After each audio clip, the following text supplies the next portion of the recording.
Hi, I'm Carly Findlay. I'm coming to you from the lands of the Kulin Nation. I'm on Wurundjeri and Woiwurrung country. I'd like to pay my respects to Aboriginal elders, past and present, and extend my friendship to any Aboriginal people watching today.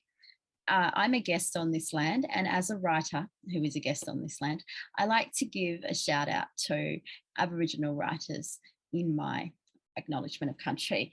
Um, First book I want to tell you about is Me, Ant-Man and Fleabag, which is written by the incredible Gail Kennedy, who lives on Gadigal country. Gail is a disabled Aboriginal woman. She's an elder, and she's written many graphic novels. Also, this novel, which the blurb says, take one woman, her partner, Ant-Man and their dog, Fleabag, pack up the car, turn up the country music, and you've got one spirited road trip, making room for all the good things in life like family, laughing, traveling, and best of all, love. So go and find Gail's book in your library or in your bookstore and go and support Gail. She's incredible. She's also on Facebook. And the second book I want to mention by a disabled Aboriginal writer is, or actually illustrator, is Cheeky Dogs, Too Late Nash and Back, illustrated by Dion Beasley, who is a man that lives in Central Australia, and he works with Yo Bell to tell his stories. And these are incredible stories of his experience living in Aboriginal land in Central Australia, and he illustrates the beautiful camp dogs that tell his story. Dion is a prolific illustrator, and he has illustrated 3 books in the Cheeky Dog series. So do go and find Dion's book as well, from your library or your bookstore, online and in person. This always was and always will be Aboriginal land. So I am a woman who is 40 years old. I know I don't look it. I have a red face and short dark curly hair. I am wearing a purple top underneath a very bright orange and purple dress. I have a brooch on that's a wooden heart with a purple inside, that's crochet. Behind me is a bookshelf that is very colourful, and the computer is in front of me. I'm reading off a screen today. My preferred pronouns are she and her. I'm a writer, speaker, appearance activist. I'm an arts worker, a new roller skater, a reader, and a lover of food. I'm one of the foundation artists at Alter State, a major arts and disability event engaging artists and audiences across Australia and Aotearoa. Alter State is presented by Arts Centre Melbourne and Arts Access Victoria. Today, I'm in conversation with Imani Barbarin, who is a disability rights and inclusion activist. She's also a writer. She's an artist. She's incredible. I'm fangirling a bit, so I'm going to leave it to Imani to introduce herself and to acknowledge the country that she's on as well. Imani, welcome. Thank you for having me, Carly. I greatly appreciate you asking me to take part in this conversation. My name is Imani Barbarin. I am here from southeastern Pennsylvania, northeast of the United States on unceded Lenape territory. I am a disability rights and inclusion activist. I talk a lot about representation, disability, and telling stories about disabled people that resonate with disabled people. I always want disabled people to have our voices told, telling the stories rather than non-disabled people formulating them for us. I've been in disability advocacy work for the last decade and go by the moniker Crutches and Spice online and have a website of the same name, crutchesandspice.com. So that's me. Thank you so much, Carly, for having me. Thank you so much. I'm so thrilled that you are here. Would you like to do an image description of yourself? Oh, yes. Yes, thank you. I am wearing a pink and yellow geometric top with a collar. I'm an African-American woman, and I have below shoulder length red hair, bright red hair. Amazing. Thank you so much. I've got some questions for you today. It's going to be a really casual chat. we are going to have a break as well. We're on Crip time here at Alta State. So I'll be giving us a break and also giving our audience a break. I really liked what you said about the way that you create art to resonate with disabled people. And that is definitely how I came across you. I think that your hashtags are incredible, and I found you through one of your famous hashtags. In one of my training sessions, I talk about community, and I mention you as a person who brings people together through social media. So thank you. No worries. Yeah. I want to first ask you about the inspiration behind your work. Why is your work important, and where do you want to take it? I remember right after college, I was having a very difficult time getting a job. Whenever I would go into an interview, I would sit down, have my resume, have everything completely sorted out, right? And the person in front of me would only want to talk about my disability, but because they're legally not allowed to, they would talk about everything other than what was on my resume or what my skill sets were or what I was actually passionate about. And after a few of those types of interviews, I started to realize more and more that the stories that they had in mind about what my disability meant to them were not only completely false, they weren't even written by me or by other disabled people. They're written by non-disabled people. And I grew like increasingly frustrated because so much of our lives interactions as disabled people are dictated by stories and narratives that we have no hand in creating, yet we have to live by every single day.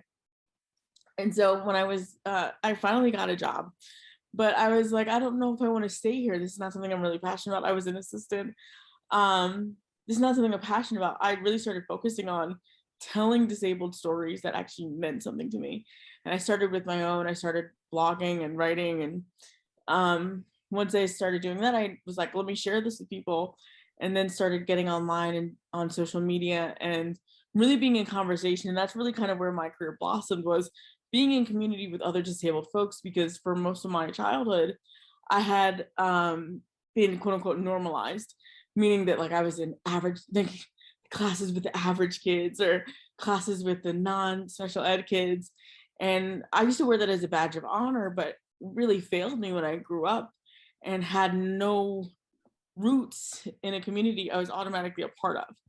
And so my inspiration behind my work, like I said, is trying to get stories that really resonate with us and try to decenter non-disabled people in the way that we talk about disability. And where I want to take it is I'm hoping to get more into acting and storytelling and writing. And I think I'm kind of burnt out when it comes to advocacy, as I've been doing it in terms of like COVID and things like that, because it felt like it didn't go anywhere. You know, I feel like disabled people are actually worse off than when we were when the pandemic started. So I'm trying to figure out new ways that keep me engaged and keep me feeling passionate about the work that I do. Our stories are so similar in that I also went to a mainstream high school and primary school. We call it primary school here, elementary school. And I didn't identify as being disabled, even though I was, because I didn't see anyone. And I didn't see anyone like me. I grew up in a very small rural country town in, in New South Wales, in the different states where I live now. And I just couldn't wait to escape that when I grew up. And again, the internet really gave me a start. And I think, I'm going to ask you a little bit about that soon, but having no or very few gatekeepers, but also finding community has been so important to writing, and like not only putting out information and activism stuff, but finding a sense of self has just been so important in finding, in discovering this online community, I think. Yeah, agreed. I think that I'm writing my memoir right now, and I think that the hardest part has been seeing myself through my own eyes and not realizing a lot of what I did was reactionary based off of how other people saw me, and then feeling like you don't really exist in your own life, but you were doing things to kind of head off the way that excuse me, other people saw you. Mm. So yeah. When you said about how the interviewers for the jobs would, try to ask you everything that wasn't about disability, but you knew they wanted to ask you that. I remember Yeah. going for a job, and my skin condition means I look quite young because it renews so much so quickly, which is, it's a benefit. And I remember going for this interview. I used to work for the government, and I was only interviewing within government roles. And I had two comments made, and you could just tell that they were not quite able to discriminate, but they were. And one of the reasons I didn't get a job was because I looked too young. And the other reason I didn't get a job was it was in sort of a medical setting.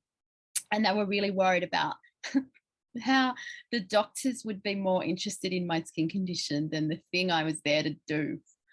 Sorry, that's not funny. And yeah, it's really funny. And I think similar to you, I have worked in these areas where I haven't been that passionate about, and the passion has lay with, the activism and the writing.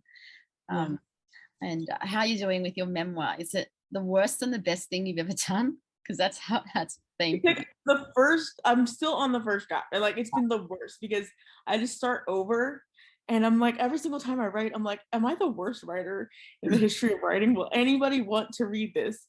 And then, like I said, and it's very difficult to look at your own memory very critically, and then try to like extract the themes in your life. It's very bizarre, but I really do enjoy working with my editor, Yadan Israel. He's kind of been like, just put it on the page and we could work with it later. Stop psyching yourself out. Yeah. And that's the hardest part. I just found it really boring. I knew all about me, and I had to keep writing it. And because I've been writing about it for so long, I'm like, oh, yeah. But I mean, it'll be a great achievement when you're done. Well, when you're doing it, but also when you're done. And I can't wait to read it. Yesterday in the mail, I got Alice Wong's book, and so I'm so excited about that. I'm so excited. And I also went to a writer's book launch last night, who is also a disabled writer here in Australia. So just so excited about disabled writers doing stuff. Look, my next question is, what can disability-led arts festivals such as Alter State mean for international engagement and collaboration between artists and artists with disabilities? Do you have a disability arts festival there in the States? We have, so where I live, we have the Disability Pride Festival. It's not necessarily an arts festival, but they do feature disabled artists. It's called Disability Pride Philadelphia or Disability Pride Pennsylvania. If you look up either one, they'll come up. And I've been working with them for a couple of years, like in my former capacity as a communications director. But I think in terms of arts festivals, I think that there could be more to be done to highlight disabled artists internationally. I think one of the things that I'm trying to explore more that we kind of skip over is the way in which culture interacts with disability, and how there are unique stories to be told through the lens of culture regarding disability. And we kind of take this lens where it's like very, like disability is very much similar internationally for disabled people, and that's just not true. I think the number of disabled people globally is like a perfect example, right? Because 15% of the global population has a disability, but there are situations in which it's unsafe to tell people you're disabled, or your society doesn't consider A, B, or C condition a disability. So like, what does that actually look like internationally, and how can we utilize art to highlight those differences and celebrate them? And I think we really need to collaborate internationally. I think we are very much so siloed, and it's very unfortunate. But we live under a lot of oppressive systems that design it that way. And there's power in coming together and affirming one another's identity. So I think that arts festivals need to be instrumental in bringing different disabled people together from different cultures. But the one thing I would hesitate is to try to decenter this idea of like disability being, oh, this is the cutesy thing, this is just disabled people, like the infantilization of having an arts festival that is focused on disability. That's always something I worry about, because once we get disabled people in the room together, we then as a society love to infantilize us. and not take what we're saying or what we're doing seriously. And that's what I would caution people against, but I do think it is important. Absolutely. One of the amazing things about Alter State is that it is held at Arts Centre in Melbourne, and it's such a big arts institution. Sorry about that word. I know that that is, super problematic within the concept of disability and also with race, but to see us on a mainstream stage in this really mainstream setting, but having our own space as well, I think that's a really important thing for me. And I have been working, I think nearly in everything I do, I try and work with the media particularly, and audiences, in not viewing us as other and not viewing us as infantilizing, and providing some sort of media guidance around how to report on it, because the last thing we want is that cutesy kind of, infantilization. So yeah, absolutely. And also I think sometimes in doing this work, and every day you and I work to break down ableism and increase accessibility, but moving beyond that, we have to talk about disability as a culture, and disability pride and identity. And I think that is the next step. I don't know whether we're quite there yet as a wider society, or even as a disability community. No, I feel like a lot of people are not on the same page when it comes to disability pride. I think there's a lot of people that are disability neutral, where they're saying, I have a disability. That's part of my identity, but it's not going to inform all of my identity. I think there's a lot of that. There are a lot of disabled people that are proud to be disabled, because I don't think people are proud of the specific diagnosis, but partaking in a community that is trying to change the way we are seen and socialized, and giving power to our words and to our art and to the things that we want to do. I think that there's pride in that. And then there are people that are just genuinely angry that anybody would take pride in being disabled.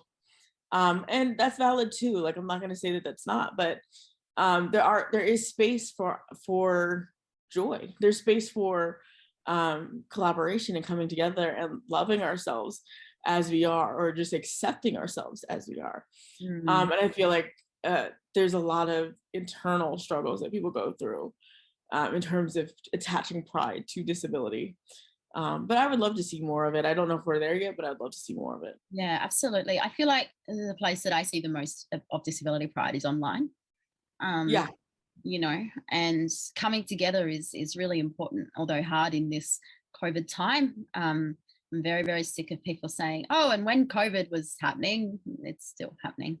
It's still, I think Australia has just overtaken the world in our COVID situation. So yay. Yeah. It's very scary. But yeah, I think, on the online space for disability pride is I think where it's at, and we need to collaborate across the seas. I know a young woman who has just graduated from college. I think that she works in a religious field, and she has ichthyosis, and like the skin condition I have, and she lives in Pennsylvania. And I know that she is, I pointed out that there was a disability pride event. I don't know whether it was the one that you couldn't make, but I know that she went to one, and I'm like, oh gosh, you have to meet Imani. And I think for me, seeing people come up in, like, maybe that didn't identify as disabled, or didn't really know if they were a part of the community, and then see them develop this disability pride is really exciting. And seeing them find role models that I found as well. Well, what I really love is like when they like, oh, I stood up for myself. Like, I was like, yeah, I'm always like, right? It's the best. Or I realized I didn't have to keep answering questions about my disability, or even when parents say, oh, I realized that I didn't have to be ashamed of my child anymore, or that disability is a part of their identity. That is incredible. It's just such a warm feeling. Yeah, that's the best part. That's the part that will always make me cry. Some people are like, I stood up for myself and I got my accommodations. I'm so proud of you. Like, I don't know these people, but like, I'm so proud of them for, you know, I sticking. know. I just love seeing that. I love seeing that growth. And I would get, dozens of messages a week like that from people to say, Yeah. because of your work or your tweets or your book or whatever, that's helped me. And it's just amazing. Actually, someone messaged me recently that wanted me to, I don't know, tattoo a word. No, write a word, and then they wanted to get it tattooed on their arm that was handwritten by me, because they're like, you helped me come to terms with my disability. And yeah, it was just amazing. I And haven't had that happen. Like, that would alarm me a little bit, though. I'd be like, oh no. Like, I don't think I'm gonna tattoo my name on them. That would alarm me. But yeah, they're wanting a word written in my handwriting. That's incredible. That's cute. I know it is. Look, I can't get a tattoo, and I would never do that. But yeah, I'm all props to them. Look, I'm going to ask you about your amazing hashtags now. The way I came to know you was through your incredible community building hashtags. I think it was the Ableds Are Weird one, and I can't stop thinking about the tweet that said that there was that person that looked at a disabled person from underneath the toilet door. Like, I just can't stop thinking about that. Like the length that someone will go to stare. Right. Yeah. And yeah, look, as I said before, you don't only educate non-disabled people, but you bring together disabled people through these hashtags. And I love that. And I want you to talk a bit about that. I want you to talk about how you do community engagement and you build audiences. Yeah. So most of my hashtags happened during the Trump presidency, which made it very difficult for people to like see what was trending, because everything was on fire at all times. Not that it's not, but it's like it was truly the 24-hour news cycle. I mean, it's kind of died down just a little bit now. It's a lot more commentary. But yeah, so I started doing hashtags because it felt like a good way to like bookmark a conversation and get people to engage in it and feel like they could tap on a hashtag and see a lot of perspectives that were representative of our community. And I really wanted the opportunity to get disabled people talking about different experiences that we had. Able to Weird was actually one that was a fluke. Other ones I actually planned out to trend, because I was able to like do them on a certain time in the morning. It was a whole thing. But Able to Weird is a fluke. I literally tweeted that this guy threw my crutches into the pool because he wanted to see if I needed them to swim. I don't. And the next morning it was trending and I was shocked. Like I woke up to like so many messages and mentions and people talking about it. And I was shocked. But the one thing that is very true of the disability community is like when you give disabled people an opportunity to tell their stories, they're gonna run with it. Like because so often our stories are like everything that we are taught to believe about disability is meant to comfort non-disabled people. So when we get to tell the truth, when we get to tell our actual reality, we're gonna just go, like immediately go. And I love those. I love the stories that they told. Some of them were heartbreaking. Some of them were rough to read, but a lot of them were funny. A lot of them had a lot of levity to them. And non-disabled people are genuinely weird. They lose all sense of decorum as soon as they see a disabled person. They stare. Like every single like lesson that they've learned on politeness and being in society and being kind to other people, they completely lose as soon as they see crutches or a wheelchair or people with skin conditions or facial differences, like all those different things. So yeah, and non-disabled people were shocked. They're like, I had no idea people do this. Yeah, you do this. Yeah, I find that really odd when people are like, I can't imagine it, or I can't, never would have thought that would have happened. I just can't. Somebody's lying when they say that. There's no way. Yeah, I get that a lot, and sometimes I choose not to talk about it online because I don't want that secondary ableism to come with the, oh, you're making it up, or that didn't happen, or it's like, oh, you're just doing this for attention. What attention? Like, have you been on the internet ever? Like, what good attention are people getting from this? Like, I've never understood that. Yeah, But yeah, I think that your hashtags are just instrumental in community building. And even though some of the things might be hard to hear, there's this sense of like knowing that you're not alone. You're not, Yeah. you know, that this happens to so many other disabled people in various ways. And I think one of the things that taught me that I'm disabled is not that disability is homogenous, but that kind of experience of ableism is very similar across the board, Yeah. across the world, right? Yeah, like it's kind of like that phrase about history where history doesn't repeat, it rhymes. Like a lot of the experiences disabled people were talking about were sometimes almost identical from Yes. different states, from different countries. And there's it's a universal experiencing ableism. A lot of times feels like universal. Now it could be colored by race or gender, sexuality, all those different things. But there are so many things that are so you can pinpoint and look at and be like, that was ableism. That I've been through that. I understand that the staring, the pointing, that is 100% ableism. Yes, although I don't think that non-disabled people can pick that. And one of the things that I talk about a bit like with online trolling is that the moderators have not had the experience of ableism. And so they can't pick that. And they think that, you know, hate speech on Twitter is not hate speech because they haven't experienced that, or they don't think that would happen. Yeah, and there's also like regionally specific hate speech too. Like yeah, there's words that are hate speech here but are not considered widely hate speech there, and all those different things happen. And look, I know we saw that with Lizzo and Beyonce, you know, we absolutely saw that. And something really weird happened to me. I just have to debrief with you for a minute. And you know, I was talking a little bit about Lizzo, and I was also talking about the importance of deferring to people of color.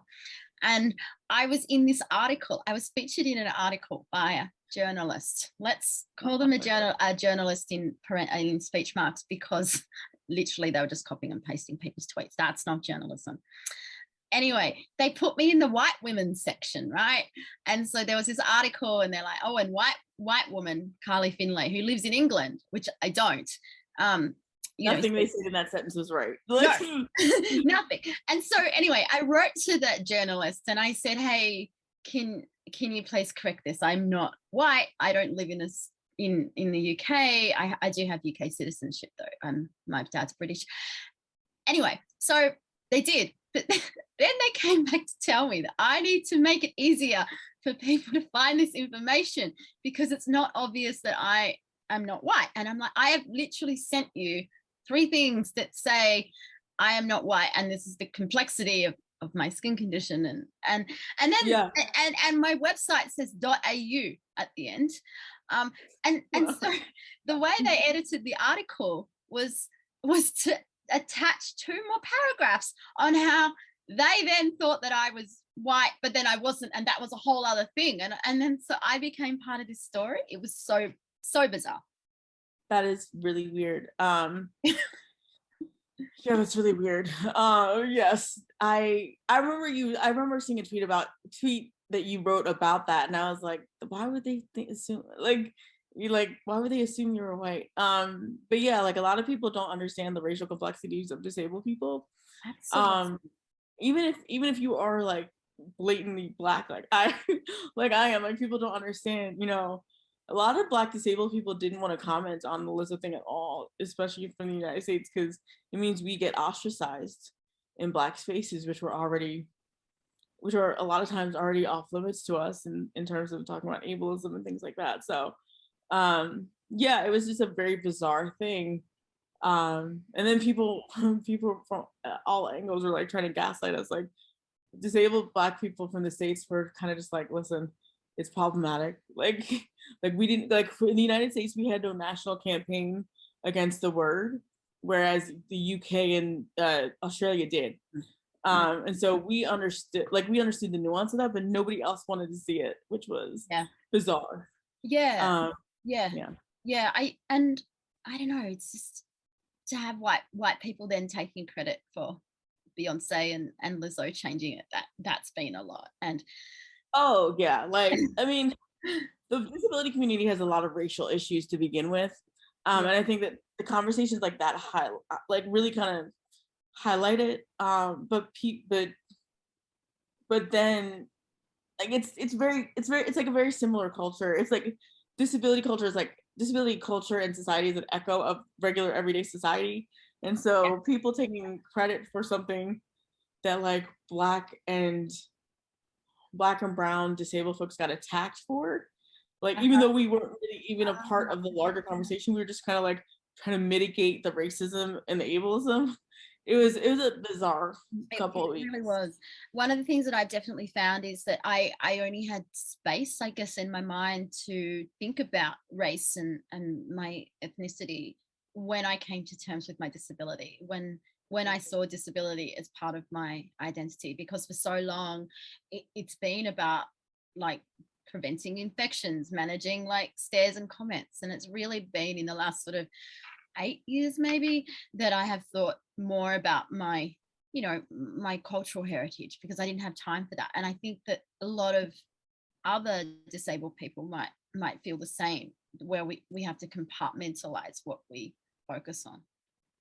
Yeah, I don't think it's like I can see that. Like I can see that for especially for people who have skin conditions that may obscure what their racial identity is. Yeah. I think for me, being in black skin, it was like a competition with one another. It was like I can't tell why people hate me in this moment. Or like I can't tell why I'm being treated the way I'm being treated in this moment. Is it ableism? Is it racism, sexism, fat phobia? Like it just feels uncomfortable. So, but you know, I think my racial identity, my parents were always telling me like you're black first, like you are black first, like they're gonna treat you like you're black first. My parents also prepared me and the minute I stopped being cute, I would start being seen as like a threat or lazy or all these different things. What, you're still cute, what do you mean? Thank you. How Thank can you. someone not see you as cute, right? Thank you. But I mean, in terms of like the socialization of like black children, you know, you stop being seen as cute, you start being seen as either a burden or a threat. So my parents prepared me for that for a very long time. And it's very difficult because I always made myself extremely cutesy because I knew that people wouldn't help me or take me seriously if I wasn't acting like a child.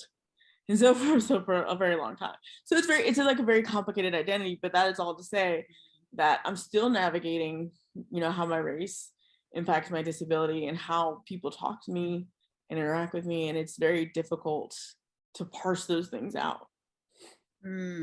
Absolutely. Yeah. I think for me, I don't know whether I did the cutesy thing, but I definitely had to develop this sense of humor so that people would be disgusted. You know, I think I'm quite funny, but I kept on having to do that to put people at ease, you know. Yes. So yeah, and someone said to me last year, I was doing some stuff for a book, and they said, you know, I think that you would have to make people very comfortable all the time, and I feel that that is what I constantly do. Yeah, I've never really met a disabled person with a bad sense of humor, to be honest. I feel like we could all do stand up if we had the ability to, you know, like if we really wanted to go for it, we could. Yeah. I think as a community we are very funny, and there needs to be more disability stand up or sit down or however we partake. All right, I'm going to go back to the questions that I have. You recently made a video about all the types of art you do, and I was quite naive to that. You know, I see you as a writer and I see you as an activist. I wasn't aware of all the other types of art, and I want to ask you the question: do you find that disabled people are pigeonholed into only creating content about disability or access or ableism? Like how do you talk more about your art? Oh yeah, absolutely. I feel like the way I talk about it generally is disabled people want to do the art. They want to do the thing. And upon trying to do it, they find so many barriers in trying to do it that they find themselves advocating and trying to ingratiate themselves and telling people this is why I'm of value to be a part of this table or to be in this room. And then people still shut the door. People still turn their backs on the disabled person. So that, again, they have to repeat that advocacy. And so after a while, of doing that, you become known as only an advocate.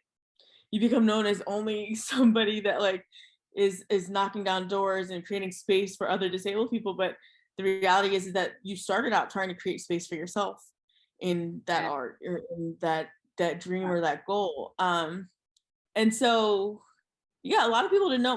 When I was younger, I told my dad, I think it was like 9 or 10 years old, I said to my dad, I want to be an actress. And my dad goes, no. And my dad goes, my dad was on Broadway. My dad was a musician, like knew very high tier people in the entertainment industry. And I would ask him, like, can you introduce me to them? Like, I would like to know more about this. He said no. And he explained it to me. He said, I don't want you to experience getting rejected all the time. Like, I don't think my heart could take watching you get rejected because you're disabled or because you're Black or because you're a woman. And I was very angry with him, like very angry with him for a very long time because he was squashing my dreams. And one of the things, like, I've tried to provide grace to my parents because they had no blue book, but like no blueprint on how to raise a Black disabled child who wanted to be in the arts. I played viola all through, middle school, high school. My entire family is a long line of musicians and performers. Like, I wanted to be a part of that. But when I started looking into the stories and how disabled stories are written, they're not written by us. They're written by non-disabled people for non-disabled people, featuring a disabled person. Like, I think the number is that you are 60% more likely to win an Oscar as a non-disabled person if you play a disabled character. So there's really no space for us, and the space that is carved out isn't even for us. And so, yeah, people just didn't, like, I started advocating for the correct representation, and people kind of see me as like a bullhorn now, in terms of, getting the right stories out there. But I really do want to be the one making the stories and acting in them and partaking in these narratives. Like, I've always been very angry when people try to put me on the bench, and I'm trying to come off the bench. Yeah, I think that we're similar in that, one, I did a school assignment on the viola when I was at primary school. I mean, I didn't play the viola, but I wrote about it. But also, I wanted to change that narrative of disability in the media, particularly in the media. And I often say, I don't want to see another article on ichthyosis unless I've written it. And it's true. It's not me being big-headed, but I am really tired of the tropes like snakeskin woman or mermaid baby or, parents talking about how tragic their child's life is. And I really want to change that. And a few years ago, there was an article written in the New York Times. You know how when they did the disability stories, they had the column a few years ago. And there was this amazing article written by this woman who was an elder in the ichthyosis community, and she's in her 60s or 70s, and she wrote this great piece, and Kaya wrote this great piece, and I said, amazing, like how amazing it is to see a first person piece in the New York Times about someone with ichthyosis. And this woman jumped in to my tweets and was like, oh, I wrote a story about ichthyosis once. I don't know whether she had like news, like Google alerts on ichthyosis. Anyway, I'm like, oh, and then she said, oh yeah, it was about a mythical creature, and she was like cast off from her family. I'm like, oh God. Anyway, and I said, do you have ichthyosis? And she's like, no. And she told me the story, and I was just so angry about it. And then I tracked down the story, and the story had won an award. Like, it was, back then it was 1997, I think the award was. But just the fact that she's still harping on that she wrote this story. And I was just, that centering of, a non-disabled person in our stories is just so ridiculous. But now behind me is my very big bookshelf, and there's like 2.5 shelves of just disabled writers, and it's amazing, including the woman who has ichthyosis. She's on my bookshelf as well.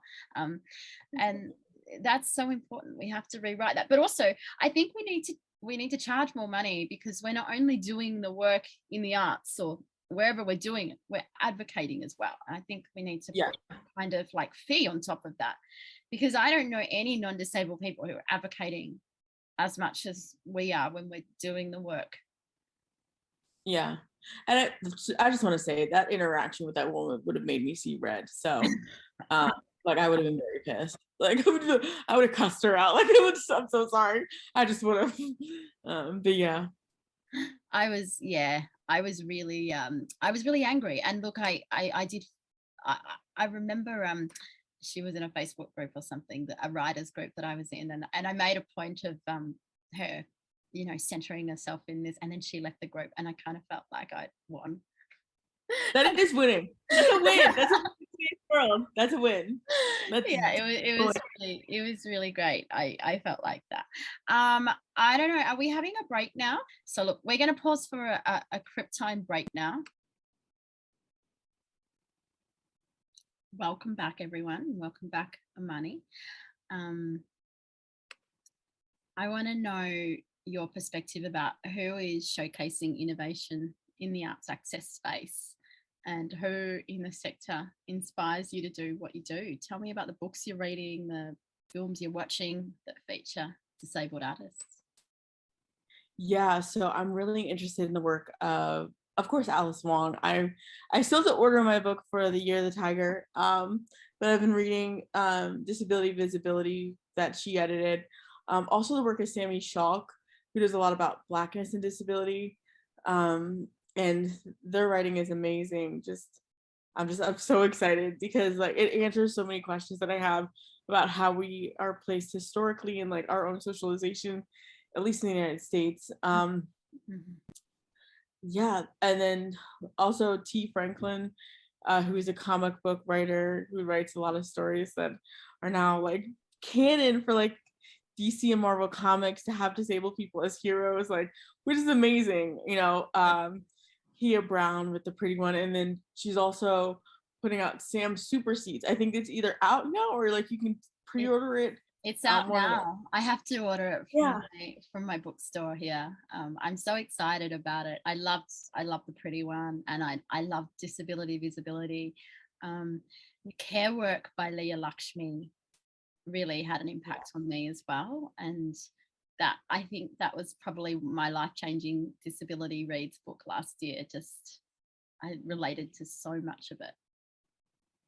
Yeah, and for me, Audre Lorde, and I'm starting to read more bell hooks, because I think that a lot integral to the marginalization experienced by Black folk is disability, and a lot of times you don't explicitly talk about it, but there are so many allusions to those things in their work. Yeah. What about films? I mean, I know Gillian Mercado is doing some incredible things. Gillian Mercado is doing some cool things. Let's see. There's also, oh my goodness, why am I blanking? There's also Diva Deluxe, Danielle Perez. There's also Lola Spencer, who's on The Secret Sex Lives of College Girls. I think that's the full title. It's a very long title. It is a long time. Yeah, there's Steve Way, who's on Remy. Yeah, like there's a ton of new folks coming up. Like I feel like I haven't kept up with all of everybody that's now on screen. I hope to be one of them soon. Yes. But yeah, so it's a very exciting time. I think there's a lot more representation. I think that there just needs to be more disabled people writing and telling these stories, and the one building these characters as well. Yeah, absolutely. Someone I really like to follow on Instagram is Lucky Music. Oh, Lachi, yeah. Lachi? Yeah, Lachi. Yeah. She's pretty cool. She's incredible. We run into each other a lot. Oh, really? Oh, I sometimes see photos of you with other activists and artists I admire, and I would just love to be there too. I do hope to travel, although I am a bit apprehensive about going to America during this COVID time. Yes, understandable. Yeah, I've been to America before a couple of times, but I'm a little bit worried about going in this time. It's also very hard for me to travel with my ointments because it's seen as a bomb threat, like carrying paraffin around, and so It's And then also like one of the components, glycerin too. yeah. And it's just, whew, I mean, my experience in New Orleans when I traveled with my paraffin was just, it made me never want to travel again. What I found really weird was I couldn't leave any kind of note with the airline to tell them I was coming. I sort of just had to present and hope that they would allow my paraffin and me on the plane. I hate that they do that. Like they could, like they literally have like TSA pre-check. I feel like that should be one of the things you could get TSA pre-check for, is like your medical equipment and medication and like ointments and stuff. Yeah, I mean, they didn't even believe my doctor's letter was real. They didn't believe that any of the like pharmacy stickers on my ointment was real. It was a lot. So yeah, that's kind of put off my travel to America because it's just so arduous, and I don't want to be without the product because then I don't know if I can get it there. I don't know if I can use what you have there. And anyway, Oh yeah. that's a whole nother story. But I do hope that you come to. Are you going to come to Australia at any time? If you all invite me to go somewhere, I'd be more than happy to go to Australia. Oh yeah. Like if there's any arts festivals, I'm more than happy to be there. Well, I'll let my people talk to your people. Okay, absolutely. um, I I want to ask you a bit of a hard question, and you know you don't have to answer this if you're not comfortable, but it's something that I've experienced a lot of, particularly in the last sort of 5 years as my profile has grown. I don't think that it feels safe as a disabled woman of color to have success in the disability community at times. The lateral violence is just enormous and it makes it really hard. Have you experienced that too? Yeah, I've had some very strange moments online. Um, I try to be very careful. Like if you ever see my TikToks, you'll see like me zoomed in really closely, at home or in spaces where you can't exactly see outside my window because I don't want people to find out where I live. Yeah, same. I had like a neo-Nazi site like repaste my like I think about this like crappy biography that I had like on my old website to their website, and like they look at this person talking about France and French racism. I'm like, what are you all gonna do? And Wow. I've had, but the most bizarre behavior has always come from white women. Um, like the violent threats I expect from white men, like that's what their thing is. But the most bizarre behavior, like the stuff that really creeps me out, usually comes from white women. Like I had like on TikTok people, women in particular, like stitching my videos and like weeping, and acting like I victimized them intentionally or like them specifically when I made a video about like white supremacy, and never knew this person beforehand. I've had people where I blocked them on one platform and they followed me across the internet demanding I talk to them on multiple platforms. Um, I've had some people like stalk my profiles over years, like years long, and it started even before I was in the position where I am now. So all that to say, like I'm mostly afraid of like white women because they don't seem to act like they respect boundaries, and they're unpredictable because they don't like to hear the word no, or like that you're not going to give in. So and then I think too with disability, there's a lot of gaslighting because there's a lot of racism that goes on within the disability community. And then as soon as you say anything, it's, oh, you're attacking me. You're being ableist against me because I have, that I'm neurodivergent. Like you should have understood, like you said something racist. You said something like deeply racist. And that doesn't just pop up because you have a neurodivergence or what have you. Like you said that with your chest. Yeah, it's very bizarre. Like, and I try nowadays to try to like weigh whether I want to actually respond to people or just block them, and more now so than before. I just block them. I've definitely had those experiences. I had an experience with a woman who is an academic, and a white woman, she would leave like negative reviews for places I'd done speeches at. So I might have said, hey, I've done a speech for APAM today. And so she would go onto their Facebook or the podcast or whatever and leave a negative review because I'd, been there. She would write to my editors to complain about my articles. And it's about 3 years of this. And it was really hard to pinpoint as well, because some of the stuff came across as looking supportive, but it wasn't.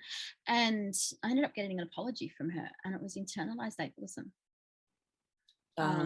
which was interesting. And, I think it's been, I too don't like to put where I, what suburb I live in, where, what I'm doing at that time, because I just fear for my safety. I fear for my partner's safety as well. And, right now I'm collating a statement for what we call the Disability Royal Commission, which looks into violence towards disabled people. And most of the stuff I'm talking about is in the online space, and it's just relentless. It's not only from non-disabled people, but I had a man who has ichthyosis, and it's a very, very rare condition, and we often overlap with our treatment providers because it's we live in the same city. And he would just demand my attention all the time. And if I didn't give it, he would crack it. And, he just called me all these names. And when my book deal was announced in 2017, he wrote a massive post everywhere in the ichthyosis community. He just pasted it everywhere on their support sites, in forums and stuff. And he called for people to come to them. To come to him with stories about me. He wanted to take me down, and that I wasn't allowed to make money from my condition, and it was awful. And I ended up taking him to court because I had 25 pages of just online abuse, and I found that really hard. And the lateral violence within the disability community, particularly from white women, has just been and again the blaming on particularly neurodivergency. It's like, well, I'm autistic, or I'm, I have a different neurodivergent condition, and that's what made me do it. Well, I think we need to stop using that as an excuse and owning behavior. Yeah, I agree. I think, and it's very difficult because to a certain extent you want to provide access to people, because there are people that genuinely don't understand what you said, and like sometimes I'll back off when I understand, like, oh yeah, like, sorry, cross wires, here's what I meant. And usually it's fine, but like it's very bizarre. Like it's almost like there are certain people in the disability community lying in wait to watch you fail, which is always a bizarre sentiment, and it comes up in the most benign of ways. Like I don't know if you are on TikTok, but I'm on TikTok chronically on TikTok. And so like every so often there will be a glitch on TikTok, and I caption every single video, and I do my best with accessibility, and I make it a point, like there's rarely ever a video where I don't have captions up, and if they're not up, it's usually like a platform error, and or sometimes so anyways. But there's a ton of people that will get on my post and be like, you're a disability advocate, like how dare you not have captions? I'm like, did you turn them on? And 9 times out of 10 they just didn't turn them on. Like they would rather believe that I'm like that they pounce at the quickest idea that you are not doing what you're supposed to be doing, even though they don't investigate it at all. There's that waiting to fail, but also they're not that quick to judge non-disabled people who aren't providing access or whatever. I had my book launch in the summer, and a lot of my book events were planned by me because the publisher didn't know about access. And so my Melbourne launch in my hometown happened to be on a very hot day. It was like 45 degrees Celsius, which is probably 110 degrees Fahrenheit. I don't know, it was very hot, and my body doesn't regulate its temperature. And I was lying on the floor trying to calm my body down because it was so hot. And I gave a bunch of passes to people, you know, with no questions asked if they weren't able to afford a ticket. And so the publisher provided tickets to them.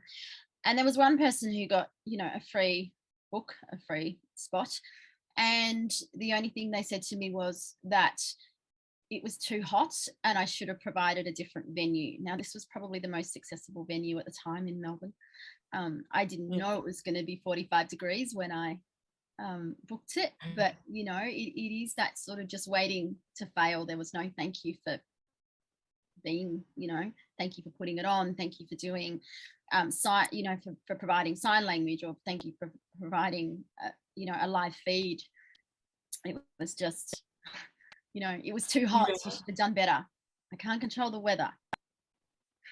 Yeah, and one of the things that I've noticed too, especially with like people like Tinu and T Franklin and Kia and May on is disabled Black women, is also Alice. Like there's this entitlement to our time.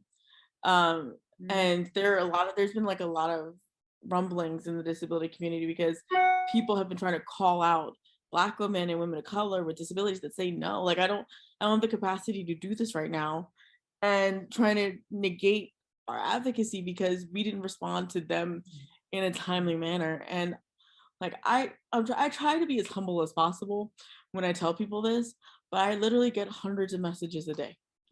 And if I didn't see yours, I'm not specifically ignoring you. I just don't have the energy right now to look at all my messages. If you get a message from me within a week, you were like one of the lucky ones. And I saw this issue with Tinu, who said, you know, I don't really, Tinu has a, by the way, go to Tinu's GoFundMe if you can, but Tinu has had a resurgence of cancer and has been trying to fundraise for her own medication, and said, you know, I'm not in capacity to fundraise for people right now. And you would have thought she told them to jump off a bridge. And people were like, these two people were angry with her, and she's like, well, I could refer you to other people that maybe will help. And those people said no because they also have their own mitigating issues. So it's like this idea that she has to do it, and she does not, nor does she have the time to. Absolutely. So yeah, it's very much of an entitlement as well. I mean, I can't, and I know we shouldn't police people's manners, but I can't fathom or can't comprehend how, you know, I spend hours compiling an answer for someone, you know, hey Carly, can you tell me how to get published, or how do you get into the media? And then you hear nothing, like nothing. And there's not even like a thumbs up, like, or anything. It's just, you know, this entitlement of time.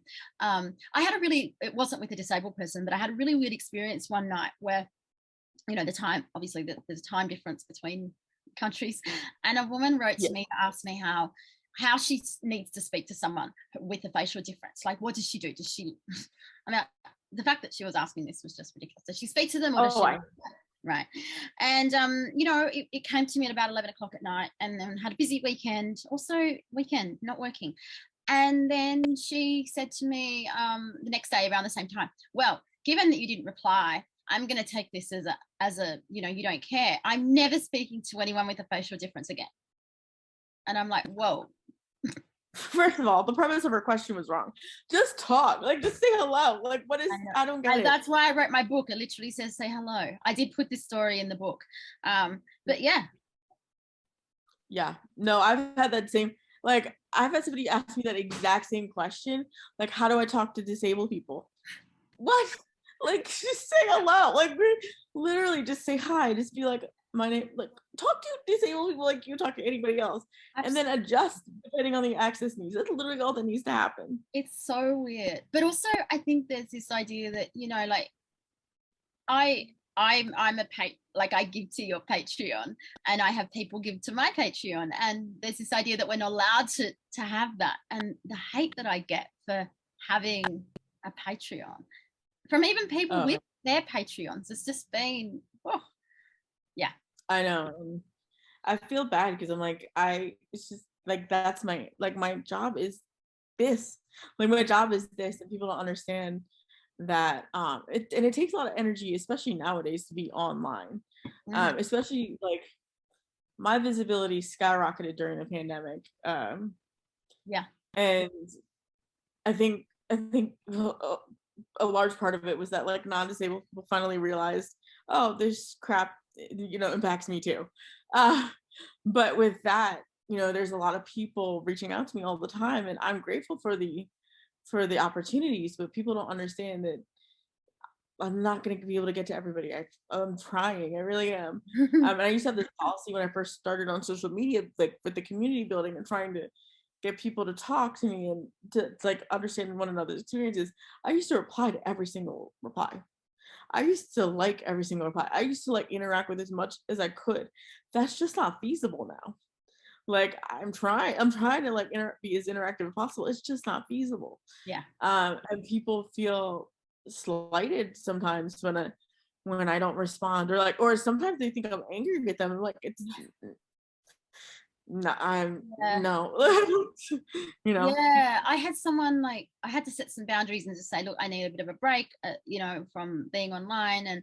And someone asked me, I get a lot of people thinking they're well-meaning and tagging me in things that I've already seen, or they want me to do something. And I'm like, hey, here's, I don't want to, you don't have to tag me. And then they ended up like unfollowing me. And then I went on to private and they're like, well, you blocked me. How dare you? And I'm like, no, I literally just said I am busy and I can't manage this conversation right now. But there is that absolute entitlement to time, particularly of Black women, of Black disabled women. And it's a lot. Yeah. It's a lot. Just a matter of the tagging. I really can't stand when people tag me in traumatic things and then like what my comments like. It's like I feel like a trained circus animal when people do that. Like you're literally tagging me in videos of a lot of times Black people being killed, Black people being harassed, Yeah. Experiencing racism, or disabled people experiencing ableism, or like it is very emotionally taxing. And it's not that I don't care. It's like you are literally asking me to experience trauma so that I can make a video for your, a lot of times, entertainment.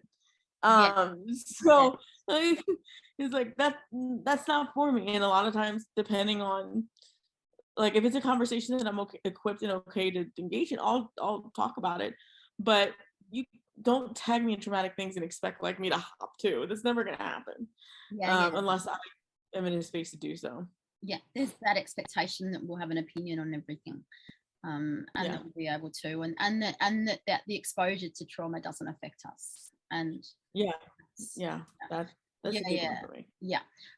We've got 10 minutes remaining. I am going to ask you a couple more questions. Tell me what you think a truly diverse arts sector and audience looks like. I feel like a truly inclusive one would be one that doesn't have gatekeeping, one in which disabled people can engage in the arts that they want to, with the support that with a supportive infrastructure that is already existing.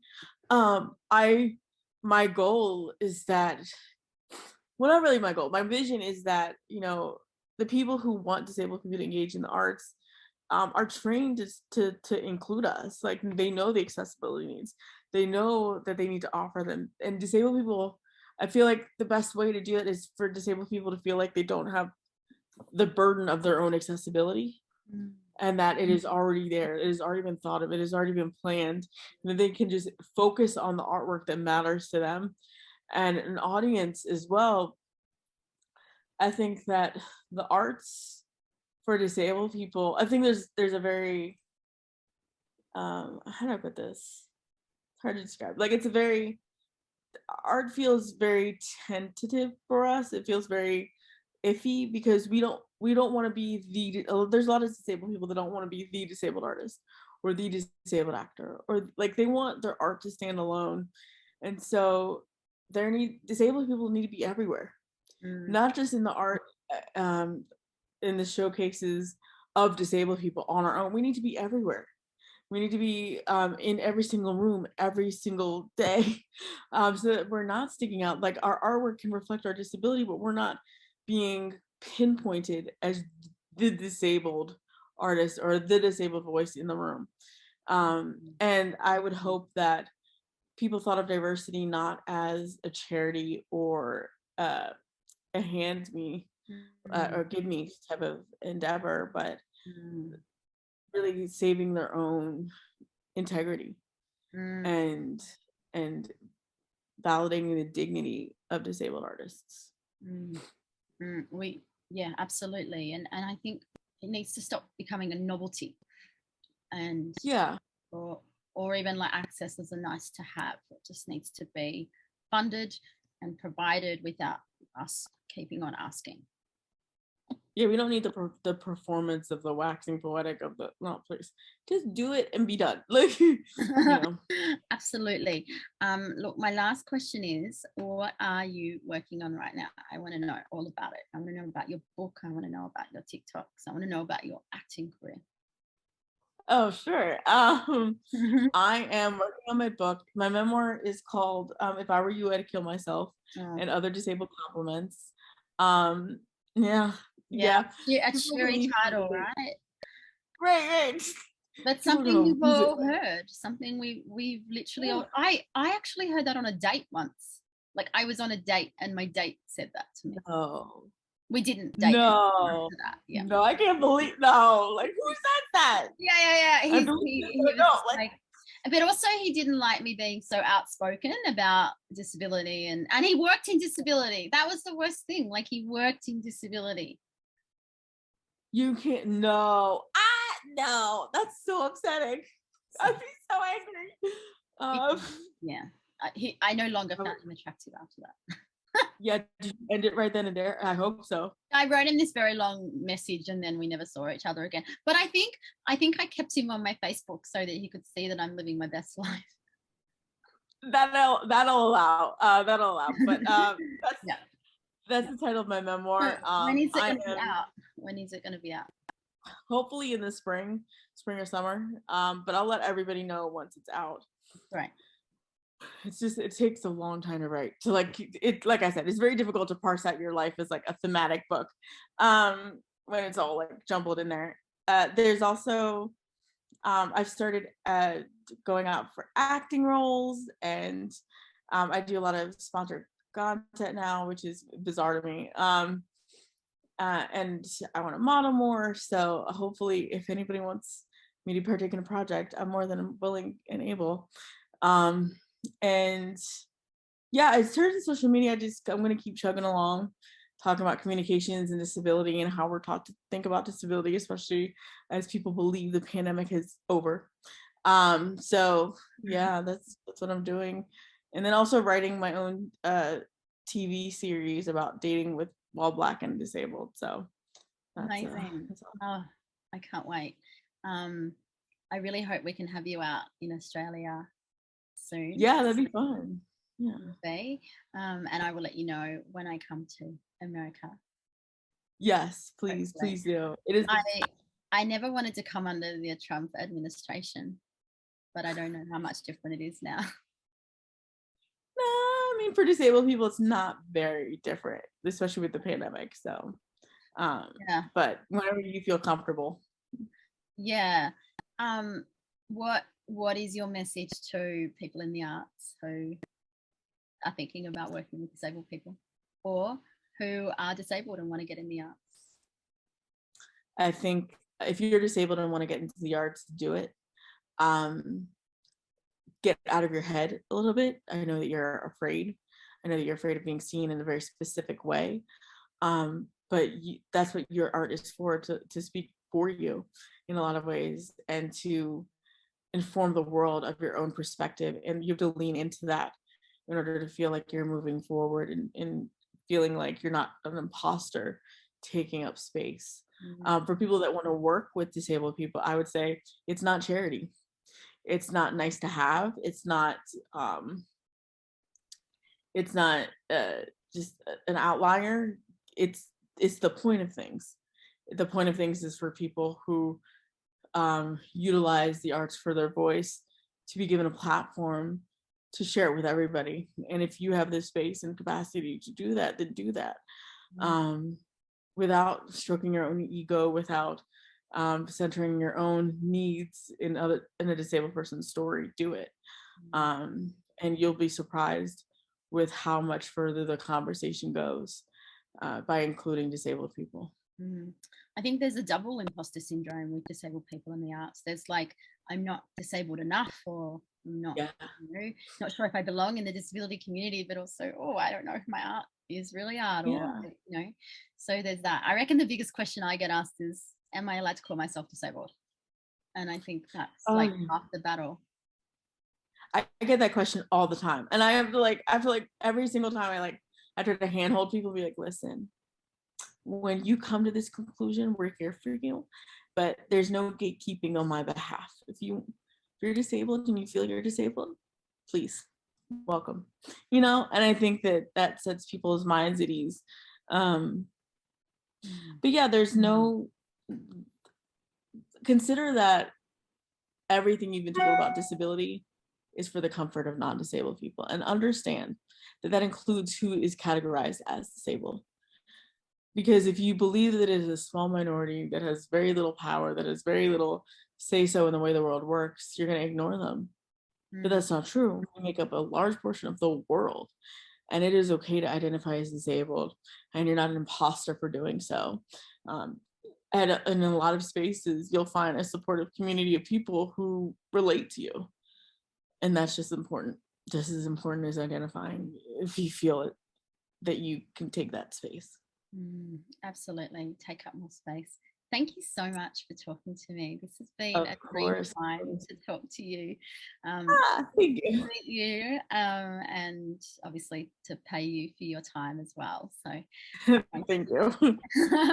Thank you so much. It's been wonderful, Imani, and I hope that you have a great night.